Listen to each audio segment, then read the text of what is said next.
Boa noite, está começando mais um programa Câmara Saúde. E no programa de hoje a gente vai falar sobre a campanha mundial Outubro Rosa. E o meu convidado é o Dr. Álvaro Machado, que é oncologista. Álvaro, seja bem-vindo ao nosso programa. Obrigado, Cláudia. Boa noite a todos.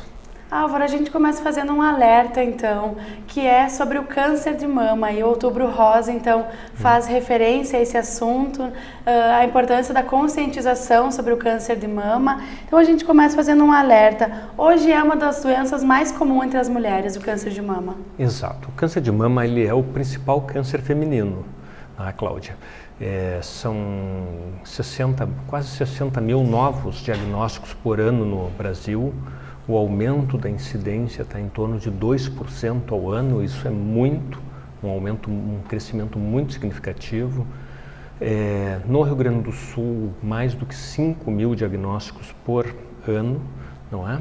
E em Passo Fundo se estima mais ou menos 100 diagnósticos por ano, ou seja, uma mulher a cada 3 dias, mais ou menos, em Passo Fundo recebe o diagnóstico de câncer de mama.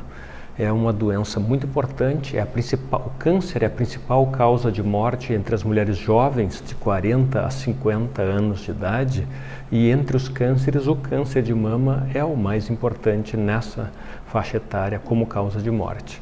Então nós estamos lidando com uma doença de grande impacto do ponto de vista social, familiar e de custos, não é? A campanha Outubro Rosa tem essa tarefa, que é a alerta com relação ao diagnóstico precoce do câncer de mama e as medidas de prevenção contra o câncer de mama.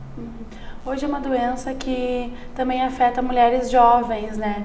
A faixa etária dos 40 aos 50 anos é a principal, mas também muitas mulheres com menos de 40 anos têm recebido o diagnóstico da doença. Exato. O Rio Grande do Sul tem essa particularidade, Rio Grande do Sul e Rio de Janeiro, de nós termos um percentual de diagnósticos de câncer de mama em mulheres jovens, abaixo de 50 anos e abaixo de 40 anos.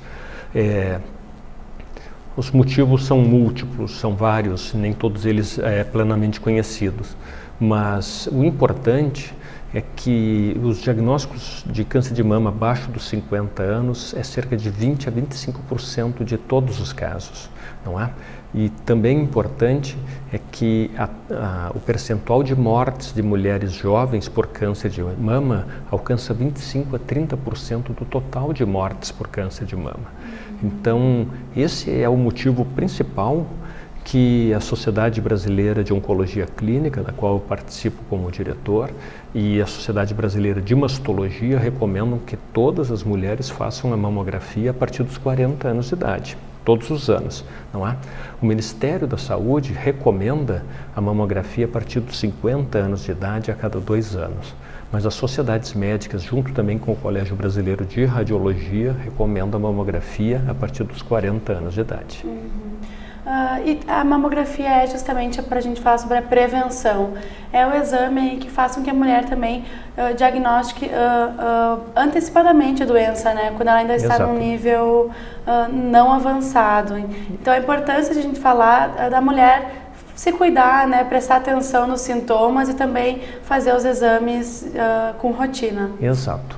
A mamografia, ela é um exame assim extraordinário, porque ela permite o diagnóstico do nódulo no seio num estágio onde ele não é palpável ainda. E quando se tem esse diagnóstico de uma doença tão inicial, a chance de cura é imensa. 90%, 95% ou mais do que isso, não é? Já quando nós palpamos o nódulo, a gente vai diminuindo a taxa de cura, porque a gente consegue sentir um nódulo no exame físico a partir de 1 centímetro.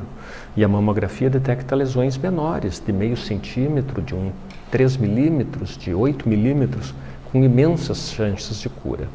Isso é fundamental. A mamografia, ela reduz a taxa de mortes por câncer de mama em torno de 20%, 25% em alguns estudos.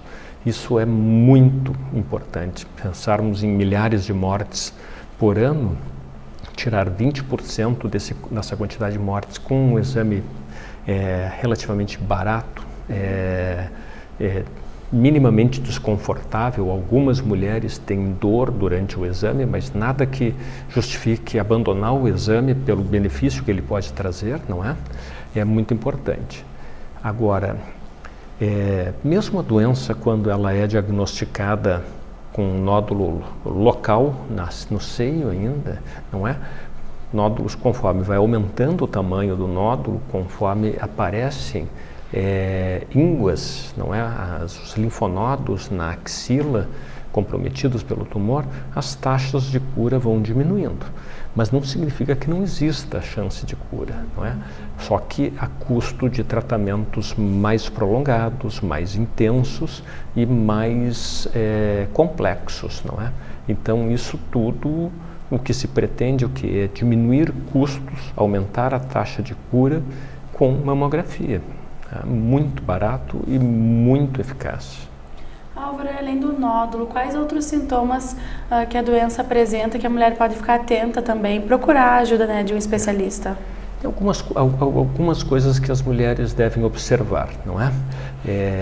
A primeira delas é notarem eventualmente um nódulo que não tinha, não é? Mas é importante a gente frisar que 90% ou mais dos nódulos que se encontram no exame da mama, no exame do seio ou mesmo na mamografia, a imensa maioria vão ser nódulos benignos, não é? Mas um nódulo que não existia ou que aumentou, a mulher deve procurar o seu médico, não é? Retração do mamilo, não é? Não existia retração do mamilo e passa a retrair o mamilo, deve procurar o médico. Uma inflamação no bico do seio, tipo uma alergia, não é? Também deve se procurar seu médico. Quando a pele fica um pouco mais espessa, tipo casca de laranja, aquela rugosidade, também deve procurar o médico. São sinais de que eventualmente possa ser câncer de mama, não é? O ideal é que não se chegue nessa situação, não é? É que se fazendo o exame todos os anos se detecte em situações muito mais favoráveis do ponto de vista de tratamento e resultados. E as causas do câncer de mama? Ele pode ser hereditário, mas também outros fatores podem levar ao surgimento da doença. Quais são os principais? Bom, a hereditariedade ela é muito restrita, 5%. Em algumas estatísticas, 10% dos cânceres de mama seriam consequência de hereditariedade, não é? A gente conhece muito pela divulgação que aconteceu as mutações BRCA, né, dos genes BRCA1 e 2, que foi a situação da Angelina Jolie, não é?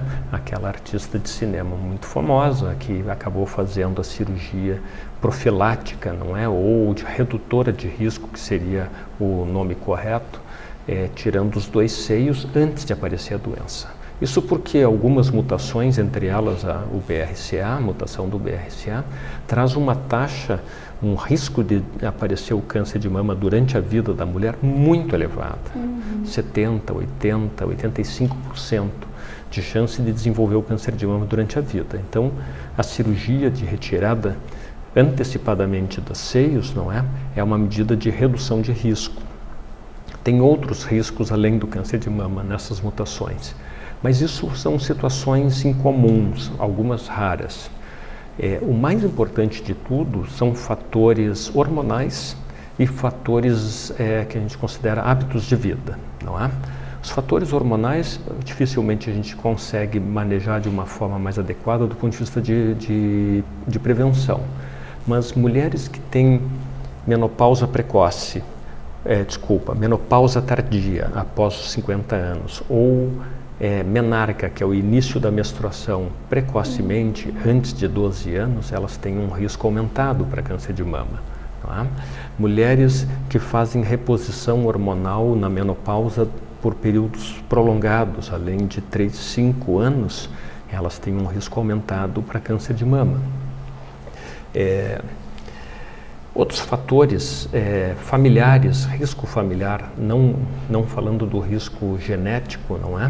Não da hereditariedade, mulheres que têm outras mulheres na família com câncer de mama também têm um risco aumentado para câncer de mama. Esses são fatores que a gente considera muito. E os hábitos de vida que são manejáveis e podem trazer uma redução de risco significativa são sedentarismo, obesidade, alimentação, cigarro e álcool. Ou seja, atividade física regular, uma alimentação adequada, saudável, rica em frutas e verduras, peso ideal, não é manter o seu peso na faixa do ideal, não fumar ou abandonar o cigarro e restringir ao máximo a ingesta de álcool, isso traz uma redução de risco de 30% na chance de se ter câncer de mama. Não só dessa doença, mas esses hábitos com certeza de vários outros cânceres também são relacionados a esses hábitos, não é? E outras doenças, várias. Uma dúvida frequente é com relação ao uso da pílula anticoncepcional. Ela pode aumentar o risco da mulher desenvolver o câncer de mama? Sim. Os anticoncepcionais, existe uma discussão, mas eles aumentam o risco discretamente, não é? Discretamente. E o mais importante é que, encerrando de tomar o anticoncepcional, em prazo de alguns meses a 1 ano, esse risco volta para o normal. O que seria importante é considerar com o seu médico, com o seu ginecologista, o risco-benefício, não é? Em geral, o anticoncepcional tem vários benefícios para para a mulher que está em atividade de estudo, atividade profissional, numa situação de planejar a família, não é? Então, são situações que devem ser conversadas individualmente para ver qual a melhor solução. A prótese de silicone é um mito ou ela também pode causar alguma chance aí de aumentar o risco da doença? Não, a prótese de silicone não aumenta risco de câncer de mama, não é? Não tem. Acho que o único senão com relação à prótese de silicone são para as mulheres de alto risco, não é? A gente sabe que a prótese de silicone reduz a capacidade da mamografia identificar alguns nódulos, não é? Principalmente mulheres mais jovens que já têm que a mamografia já não é tão eficaz quanto na mulher após os 50 anos. Então, isso deve ser conversado com o seu médico, não é? De uma forma muito objetiva para saber o que eventualmente pode estar perdendo ou não, é? Mas a prótese não causa câncer de mama. Também, e as mudanças de hábito, elas, como a gente conversava antes, não só para prevenção, mas para a mulher também que já é diagnosticada, são fundamentais, né? São fundamentais. A gente tem estudos, Cláudia, veja que coisa mais interessante. Um estudo comparou mulheres que tiveram câncer de mama, não é? E elas eram sedentárias ou não sedentárias, que fizeram intervenção alimentar e não fizeram intervenção alimentar. O grupo de mulheres que era ativa fisicamente e que se alimentava adequadamente ou que mudou o seu hábito alimentar, elas tiveram menos recidivas do câncer de mama do que aquelas que continuaram sedentárias e se alimentando mal. Isso é um estudo muito importante. Um outro estudo muito interessante é com relação ao cigarro. Compararam mulheres que fumavam com mulheres que não fumavam, que receberam o seu tratamento ótimo para o câncer de mama. O grupo que não fumava teve menos recidivas que o grupo que fumava. E mais interessante ainda, Cláudia, é que no grupo que fumava, aquelas mulheres que pararam de fumar foram melhores do que aquelas que continuaram fumando. Então, os hábitos saudáveis, em qualquer etapa da vida, desde que eles comecem em algum momento, eles vão trazer algum tipo de benefício, ou algum grau de benefício em qualquer coisa que seja, ou é no câncer de pulmão, é no câncer de próstata, no câncer de intestino, no câncer de mama, ou para a saúde geral, doenças cardiovasculares, não é? Diabetes, uma série de coisas. Então, hábitos saudáveis são sempre bem-vindos, independente da idade e da hora de começo. Quanto antes, melhor, mas nunca é tarde. Com certeza. Álvaro, a gente faz agora um pequeno intervalo e em breve a gente já retorna com o Câmara Saúde sobre o Outubro Rosa, aí falando então a prevenção, os sintomas, informações sobre o câncer de mama.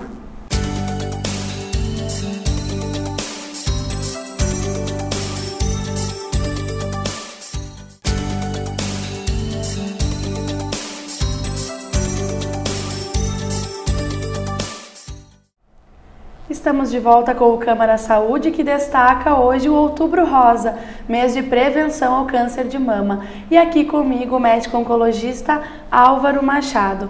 Álvaro, então vamos voltar nesse bloco falando um pouco dos índices. Aqui em Passo Fundo também o índice de mortes causada pelo câncer de mama ainda é alto. É alto. O câncer de mama ele vem crescente em taxas de morte, em mortalidade que a gente chama, não é? No Brasil inteiro. Nós temos estatística até 2014. Até 2012 a curva era ascendente. Parece que houve uma estabilidade de 2012 para frente. Não temos ainda essa noção porque precisamos de mais alguns anos de acompanhamento. Mas de qualquer forma, as taxas de morte são muito elevadas, não é? Passo Fundo, entre 2000 e 2014, eram mais ou menos 21 mortes por câncer de mama de mulheres residentes na cidade. Em 2015 foram 32 mortes. Não é? Como nós falamos antes, mais ou menos 100 diagnósticos a cada ano de câncer de mama em Passo Fundo, é muito. Isso tudo merece um trabalho muito intenso, não é? Principalmente com relação ao diagnóstico precoce. O Outubro Rosa, que é uma campanha mundial, não é? Começou em 1990 em Nova York. Em 2011, se não me engano, foi a primeira iniciativa em Passo Fundo do Colégio Notre Dame. Foi muito bonito, iluminaram o colégio de rosa, houve uma palestra para os pais, alunos, foi uma iniciativa muito interessante. Desde esse ano, o Notre Dame continua com as suas atividades e outras iniciativas em Passo Fundo foram bastante importantes, não é? Nós temos uma campanha muito intensa, já tivemos parceria com a prefeitura, nós temos um objetivo que é a disseminação da informação e tentar, então, com isso, fazer com que mais mulheres façam mamografias. Em 2012 eram 2.000 mamografias por ano no sistema público em Passo Fundo. Em 2016 deve fechar com quase 6.000 exames. Triplicamos nesse período. Não é o suficiente. Segundo o IBGE, em 2010, nós tínhamos quase 39.000 mulheres em Passo Fundo entre 40 e 69 anos de idade. Não é? Considerando que 75% da população depende exclusivamente do SUS, significaria que nós precisamos fazer em Passo Fundo mais ou menos 20.000 a 21.000 mamografias por ano. Não é? Então esse é o objetivo do Outubro Rosa, é conseguir que as mulheres vão procurar os serviços, procurar seus médicos, solicitar o exame, realizá-los e mais levar o exame de volta para o médico olhar o resultado. Não é? Exame feito na gaveta não resolve, ele precisa ser mostrado para o médico. Esse é um objetivo desafiador, mas eu acho que ele é possível, não é? Essas reuniões, esse programa esclarecendo a população vai fazer com que mais mulheres façam os exames. E eu acho que não existe mais uma barreira do ponto de vista orçamentária. Todos os exames realizados, eles são pagos. Houve uma época que o sistema público tinha limite de exames. Mamografias não tem isso. Basta a mulher ter a solicitação e chegar para fazer o exame. Às vezes a solicitação, que parte do médico, não é, pode ser uma limitação, porque exige a consulta, não é, para ser solicitado. Eventualmente isso possa ser uma barreira, mas nós precisamos vencê-las, não é? E a convocação é essa: todas as mulheres, 40 anos de idade até 69 anos, uma vez por ano, devem fazer a mamografia. Nós começamos o bloco falando dos índices de mortalidade e justamente esses índices podem diminuir se a prevenção acontecer, né? Exato. O câncer, os índices podem ser menores, se o tratamento pode ter sucesso se a mulher for diagnosticada aí precocemente. Exato, esse é o grande objetivo, é a grande meta, não é? Nós estamos com cerca de 6.000 exames, precisamos triplicar esse número E é possível, não é? Existe equipamento, existe disponibilidade de infraestrutura para a realização do exame. É uma questão de nós conseguirmos que as mulheres que ainda não fazem, não é? Que elas tomem consciência e que elas consigam, através do sistema de saúde, o acesso ao exame. Álvaro, e Passo Fundo também é uma cidade referência na questão da saúde. O atendimento aqui é um nível já também avançado, mas o tratamento do câncer, especialmente do câncer de mama, vem se modernizando com os anos. Sim, muito, né? Passo Fundo é um polo médico, não é? Em múltiplas áreas, também na oncologia. Temos 2 grandes hospitais com serviços complexos, não é? Temos uma clínica especializada no atendimento integral ao câncer e muitos pacientes nos procuram, não é? A drenagem regional para Passo Fundo é muito intensa. Nós dispomos em Passo Fundo praticamente de todas as tecnologias, não é? Algumas tecnologias muito específicas não estariam disponíveis em Passo Fundo, mas eu considero que os nossos resultados são muito bons, não é? Tanto na iniciativa privada quanto no sistema público, considerando os limites do sistema público, não é? A tendência é o crescimento, tanto dos casos, não é, quanto dos serviços, e isso vai demandar muita gente especializada. Nós temos inúmeros cirurgiões em várias áreas, não é, fazendo oncologia, ou seja, cirurgias específicas de câncer de próstata, câncer de mama, câncer de sistema nervoso central, câncer de pulmão, câncer digestivo, câncer de músculo esquelético, não é? Então, Passo Fundo tem uma capacidade técnica, tecnológica muito desenvolvida, capaz de absorver a demanda atual e de crescer junto com as exigências dessa demanda.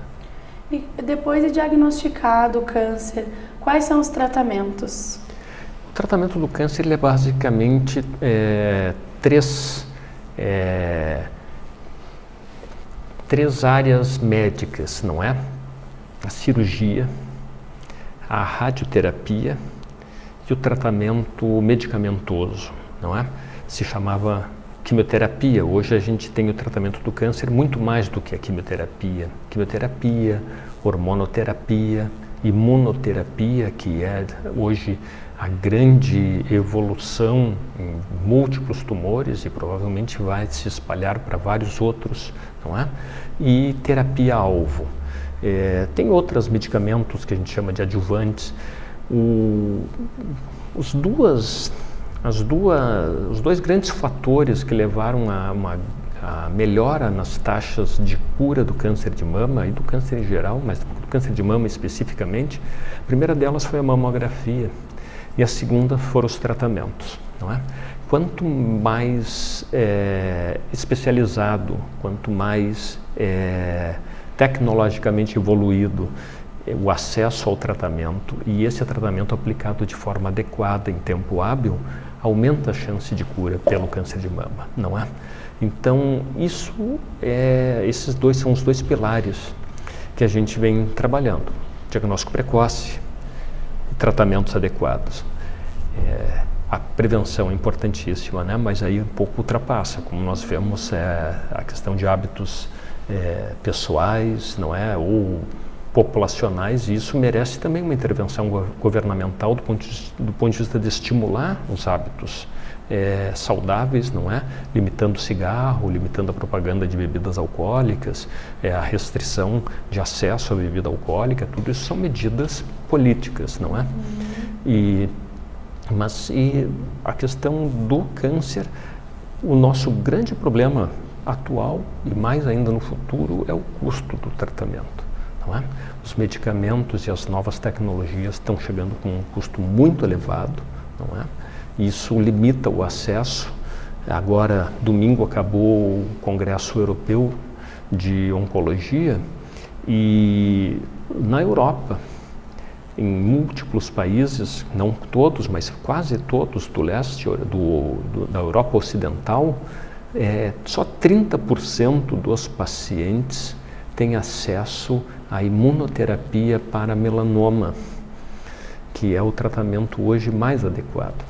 Então, veja, na Europa, uma boa parte de países ricos, só 30% dos pacientes têm acesso a esses tratamentos pelo custo, não é? Então, esse é um problema que nós vamos precisar enfrentar de uma forma muito séria, não é? Não sei quais são os caminhos, mas é um problema a ser enfrentado. Eu ia te perguntar justamente isso. A pessoa com câncer, né, depois diagnosticada, ela também tem o direito ao acesso ao tratamento. Assim como a mamografia, como exame de prevenção, também a questão orçamentária e deve ser... restritiva, é muito restritiva. O Supremo Tribunal Federal, não é, o STF, está discutindo, ainda não encerrou a discussão, sobre o acesso a tratamentos não previstos no rol do SUS, não é, por via judicial, a famosa judicialização da saúde, não é? É importante que isso seja decidido a nível nacional para que os médicos e os pacientes saibam quais são os limites, não é? Porque se não existe uma regra, a decisão sempre vai ficar a cargo do médico e do paciente, e não levando em consideração o conjunto da sociedade com relação a seus recursos e sua capacidade, não é? Então, é importante o estabelecimento de regras. Eu acho que essas regras devem ser não só pelo Supremo Tribunal Federal, mas são regras que devem ser discutidas com a sociedade como um todo, não é? Nós vamos arcar com os custos até que ponto? Existe uma definição que no Brasil não é adotada, do ponto de vista do poder público, não é? Que é o custo de vida com qualidade por ano, não é? Nos tratamentos oncológicos. Isso é muito adotado nos Estados Unidos, na Europa, vários outros países, onde se estabelece um limite até X reais, dólares, euros, não é? Por ano para tratamento, e ganhando com isso um ano de vida boa, eu pago. Acima disso, eu não pago, não é? São decisões que dependem muito do consenso social. Muitas mulheres ainda têm medo do tratamento também, né? Dos efeitos colaterais, digamos assim, que uma quimioterapia, uma radioterapia podem causar. Isso é muito comum ainda? Sim, existe ainda muito de uma um tabu? Não chega a ser um tabu, mas é o histórico, não é? A quimioterapia realmente ela era muito tóxica do ponto de vista de mal-estar, vômitos, não é? Eram coisas assim muito comuns, os pacientes fazendo com câncer. Me lembro até de filmes que retratavam pacientes em tratamento com câncer, não é? Aquela sensação muito desagradável de náusea e vômitos. Hoje em dia, isso a gente pode dizer que é uma raridade, não é? O tratamento ele é um tratamento seguro, é um tratamento relativamente confortável. Muitas mulheres fazem a quimioterapia e vão trabalhar. Fazem o tratamento, saem da clínica e vão trabalhar, não é? Elas têm uma limitação nos dias que tem que fazer exame, tem que fazer a consulta ou fazer o tratamento. Fora isso, tem uma vida praticamente normal. É claro que existem um grupo muito pequeno de pacientes que ainda têm efeitos colaterais mais significativos, mas mesmo eles não têm mais a intensidade, não é, de efeitos colaterais que nós víamos há 10, 15, 20 anos atrás. Hoje os tratamentos, a gente consegue controlar de uma forma muito satisfatória os efeitos colaterais, porque nós dispomos de vários medicamentos que foram desenvolvidos justamente para isso, não é? Então, os tratamentos se tornaram mais confortáveis. E o principal de tudo é que os tratamentos, eles trazem, como eu falei antes, não é, a maior chance de cura. Então, cada etapa do tratamento soma um pouquinho ou um pocão, né? Então, a soma do conjunto do tratamento é que vai dar a grande chance, não é? Não é só um ou só outro. um mais ou um menos, mas todos eles sempre trazem algum benefício. E administrar e fazer essa associação ou complexidade da mistura dos tratamentos é que é o importante. Outra coisa que é importante é com relação à mamografia, não é? Algumas mulheres falam que dói, que tem dor. O exame ele é confortável, não é algum desconforto na imensa maioria das mulheres. Aquelas que têm dor, elas vão ter dor, quem sabe por 2 minutos, não é? Se a dor é muito significativa, a minha recomendação é que tome um analgésico antes de fazer o exame, 1 hora, 2 horas antes do exame, toma um analgésico e vai fazer o exame já sob o efeito protetor do analgésico, não é? Por quê? Porque o benefício do exame é imenso, não é? Preciso perder o medo. Exato. Mesmo uma dor que dure 2 minutos, não seria motivo para a mulher não fazer o exame, abandonar a prática do exame. Então, isso é uma coisa importante.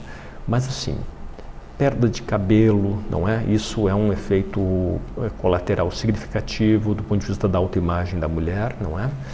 Hoje nós temos inúmeras alternativas de perucas muito bem feitas. Algumas, olha, assim, é muito difícil de identificar que seja uma peruca, não é? O uso de lenços está incrementado, tem inúmeras conformações, não é? Dos lenços, e existe uma touca gelada que diminui a queda de cabelo. Não é garantia. Nós não temos em Passo Fundo isso, não é? É relativamente nova, não é garantido, é uma tecnologia que também tem alguns riscos, não é? Não sei se vale a pena esse risco para preservar o cabelo, não é?